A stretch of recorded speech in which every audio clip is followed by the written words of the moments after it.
कि उफ़िम वला तनहरुमा वकुल्लहुमा कौलन करीमा, तुम्हारे माँ बाप जिंदा हैं तो उफ़ तक ना कहो, बल्कि कौलन करीमा, मीठे मीठा बोलो। कौल करीम, मीठा मीठा बोलो, आहिस्ता लहजे में बोलो, धीमे अंदाज में बोलो, मीठे अंदाज में बोलो। अब यहाँ अल्लाह ने क्यों कहा कि धीमे लहजे में बोलो? जब बंदा, हम भी उस एज में जा रहे हैं, जब बंदा बूढ़ा हो जाता है उसको छोटी छोटी बातें भी चुभती हैं, क्योंकि उसके इज़ाए रईसा, दिल दिमाग कमज़ोर हो जाते हैं, उसको वहम और नींद की कमी और मुख्तलिफ मसाइल जो हैं कमज़ोरी के उसको लाहक हो जाते हैं, इसलिए वो छोटी किसी बात को भी लेके बैठ जाता है।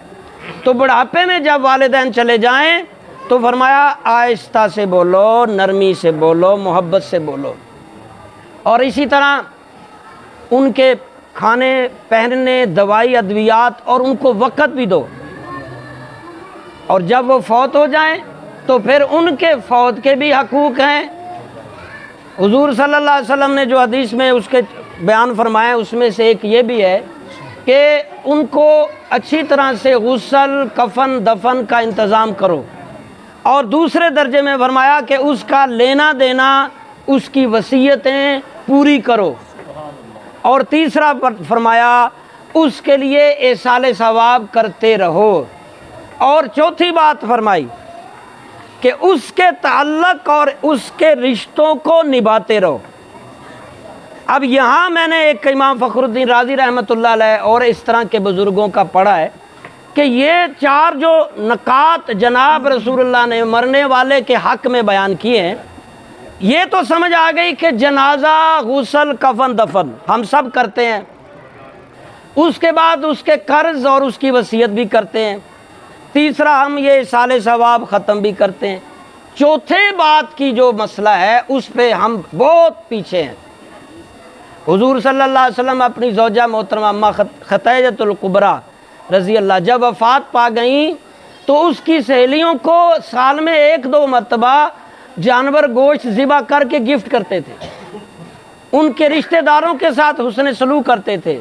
तो फरमाते हैं मरने वाले की जो सहेली हो, औरत है या मर्द, उसका ताल्लुक़ दोस्त हो, जब आप उससे मिलेंगे, औलाद अपनी माँ की हम उम्र सहेली या बहन या माँ की माँ या उसकी करीबी जिससे वो मिलती थी, जब उससे मिलेंगी उसकी रूह को तस्कीन पहुँचेगी। वालिद के रिश्ते, वालिद के दोस्तों से जब मिलेंगे कब्र में उसकी रूह को तस्कीन मिलेगी। और हुज़ूर सल्लल्लाहु अलैहि वसल्लम ने यह प्रैक्टिकल करके दिखाया। तो भाई ये फौत शुदगान के लिए इसाले सवाब ज़िंदगी भर करना औलाद की ज़िम्मेदारी है।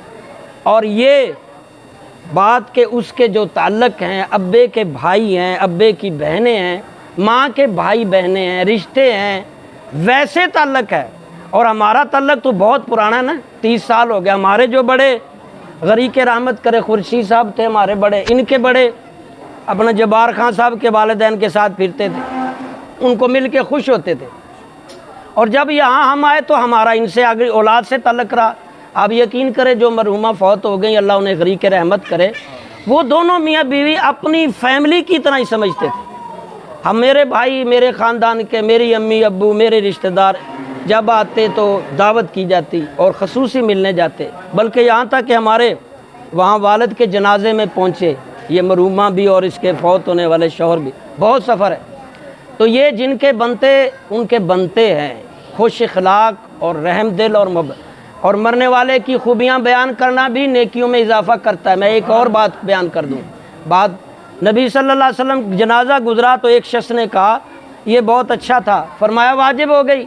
फिर और किसी ने कहा ये इसको खूबियाँ, फरमाया, पूछा या रसूलल्लाह क्या?